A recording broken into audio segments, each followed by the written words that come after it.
Hello दोस्तों, कैसे हैं आप लोग। आशा है कि अच्छे होंगे। आज की इस वीडियो में हम देखेंगे एक्सेल की कुछ बेसिक फार्मूला। वैसे तो एक्सेल में बहुत सारे फार्मूला होते हैं जिसको कवर कराना पॉसिबल नहीं होता है, लेकिन हम एक्सेल के कुछ ऐसे फार्मूले देखेंगे जो कि हमारे यूज़ में आते रहते हैं और कंपनी में ज़्यादातर यूज़ में होते हैं। तो चलिए शुरू करते हैं एक्सेल की कुछ बेसिक फार्मूला जो कि यूज़ में आते रहते हैं। तो सबसे पहला फार्मूला है सम का। जैसे मेरे पास एक डाटा है, उसमें ये कुछ नंबर दिए हुए हैं, मुझे इसका सम निकालना है। तो सम कैसे निकालेंगे, तो सम के लिए फार्मूला होता है इक्वल टू सम। ओके, तो सम के बाद हम ब्रैकेट लगाएंगे और जितना भी हमको सम करना है उस रेंज को हम सिलेक्ट कर देंगे, ब्रैकेट बंद करेंगे और एंटर करेंगे, तो ये सम मेरा निकल के आ जाएगा। देन उसके बाद नेक्स्ट फार्मूला है मैक्सिमम का। मैक्सिमम के लिए फार्मूला होता है इक्वल टू मैक्स। तो ब्रैकेट लगाएंगे और जिन नंबर में का मुझे मैक्सिमम निकालना है, जिस नंबर में से मुझे मैक्सिमम निकालना है उस रेंज को मैं सिलेक्ट करूंगा और एंटर कर दूंगा। तो मैक्सिमम आ जाएगा, मेरा आया है 245, यानी कि जितना एरिया मैंने सेलेक्ट किया था उसमें से जो मैक्सिमम था 245, तो मैक्सिमम 245 आ गया। देन नेक्स्ट फार्मूला है हमारा मिनिमम का। तो मिनिमम के लिए फार्मूला होता है इक्वल टू MIN, मिन। ब्रैकेट लगाएंगे और रेंज सेलेक्ट करेंगे, जिस रेंज में से मुझे मिनिमम निकालना है, ब्रैकेट बंद करेंगे और एंटर करेंगे, तो मिनिमम आ जाएगा। यानी कि जो जितना भी एरिया मैंने सेलेक्ट किया था उसमें से मिनिमम ये है 76, सबसे छोटा 76 है। एवरेज निकालने के लिए एक फार्मूला होता है इक्वल टू एवरेज। वैसे तो मैथमेटिकल फार्मूला एवरेज का होता है sum of observation divide by number of observation. तो लेकिन इसमें हमको पूरा फार्मूला नहीं लिखना, वो कैलकुलेट वो खुद करेगा। तो एवरेज लिखेंगे, ब्रैकेट ओपन करेंगे और जिन नंबरों का मुझे एवरेज निकालना है उतना एरिया में सिलेक्ट कर लूँगा, ब्रैकेट बंद करूँगा और एंटर करूँगा। तो इन सब का जो एवरेज आ रहा है 140 आ रहा है। ओके, तो मेरा नेक्स्ट फार्मूला है रिमाइंडर निकालना। सपोज जैसे ये कोई नंबर है और मुझे उसको 7 से डिवाइड करना है। एग्जाम्पल ले लेते हैं हम कि ये जो नंबर है मुझे इसको 7 से डिवाइड करना है और ये पता करना है कि इसके बाद डिवाइड करने के बाद रिमाइंडर कितना आएगा।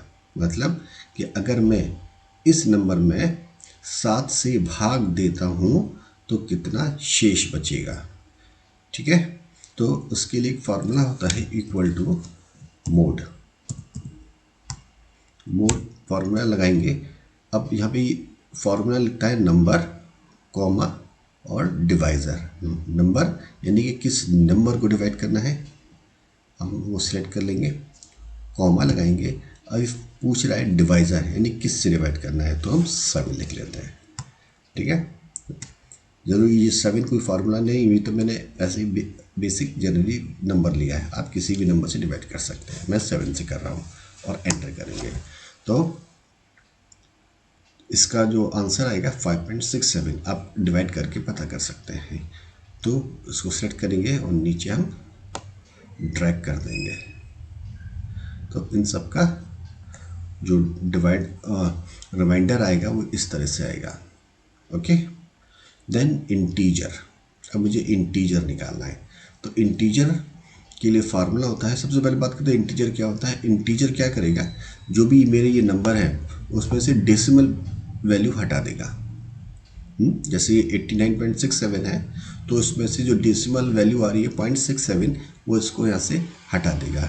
तो इसके लिए फार्मूला होता है इक्वल टू INT, ब्रैकेट लगाएंगे और इसको सेलेक्ट करेंगे। ठीक है, जिस नंबर का हमको इंटीजर निकालना है। तो देन देखिए आप, तो जो 0.67 जो हट जाएगा और केवल जो नंबर रह जाएगा।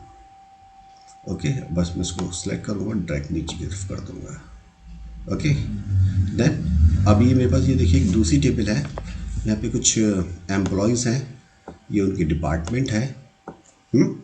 तो अब मुझे ये पता करना है कि मेरी इस कंपनी में कितने एम्प्लॉयज़ काम कर रहे हैं।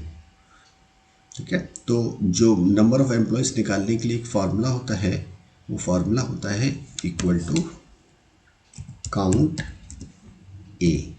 काउंट ए यानी काउंट ए मतलब काउंट अल्फ़ाबेट, यानी अल्फ़ाबेट को काउंट करेगा। ठीक है, देन ओपन ब्रैकेट करेंगे और जितने भी हमारे एम्प्लॉयज़ हैं वो सब सिलेक्ट करेंगे, तो वो ब्रैकेट बंद करेंगे, एंटर करेंगे, तो काउंट करके बता देगा कि मेरे पास 9 एम्प्लॉयज़ हैं। ठीक है, और एक्सेल में ये फार्मूला ये फ़ायदा होता है कि फार्मूला हम एक बार लगाते हैं वो अपडेट अपने आप होता रहता है। सपोज़ मेरे पास 9 एम्प्लॉयज़ थे और इसमें से जैसे वो एक चला गया, मैंने यहाँ से इसको वैल्यू डिलीट कर दी। जैसे मैंने यहाँ से वैल्यू डिलीट करी है, देखिए वो खुद ब खुद अब 8 ही रह गए। ठीक है, जैसे ही अब कोई आएगा, जैसे कोई नया एम्प्लॉय आया है, तो जैसे मैंने वो उसका नाम डाला तो देखिए ऑटोमेटिकली वो दोबारा से अपडेट हो गया।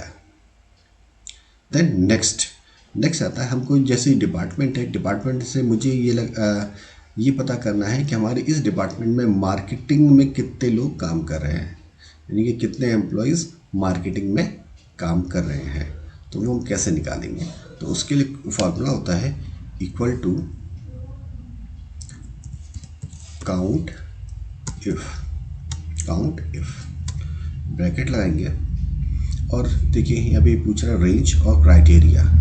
रेंज यानी कि किस में से कहाँ से वो सिलेक्ट करें, यानी कि रेंज कहाँ वो ढूंढे, तो हम नहीं बताते भाई यहाँ ढूंढे। उसके बाद आता है क्राइटेरिया। क्राइटेरिया मतलब क्या ढूंढे, तो हमको क्या ढूंढना है, हमको ये पता करना है कि मार्केटिंग में कितने लोग काम कर रहे हैं। तो हम डबल कॉलम लगाएंगे और यहाँ पे मार्केटिंग लिखेंगे, और सॉरी जो जिस फॉर्मेट में हमने वो लिखा है हमको भी उसी फॉर्मेट में लिखना पड़ेगा, और उसको बंद करेंगे।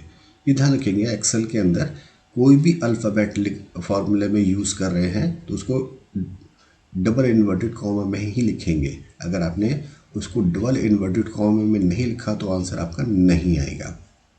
और ब्रैकेट बंद करेंगे और एंटर कर देंगे, तो आपको ये बता देगा कि मार्केटिंग में 4 एम्प्लॉयज़ ऐसे हैं जो काम कर रहे हैं। और सपोज़ अगर कोई चला जाता है या इसका डिपार्टमेंट चेंज होता है, तो अब देखिए जैसे मैंने अकाउंट कर दिया तो अपने आप वो ऑटोमेटिकली अपडेट हो गया। आपकी इस वीडियो में इतना ही। अगली वीडियो में एक्सेल के कुछ और बेसिक फॉर्मूले हम देखेंगे। जब तक के लिए धन्यवाद।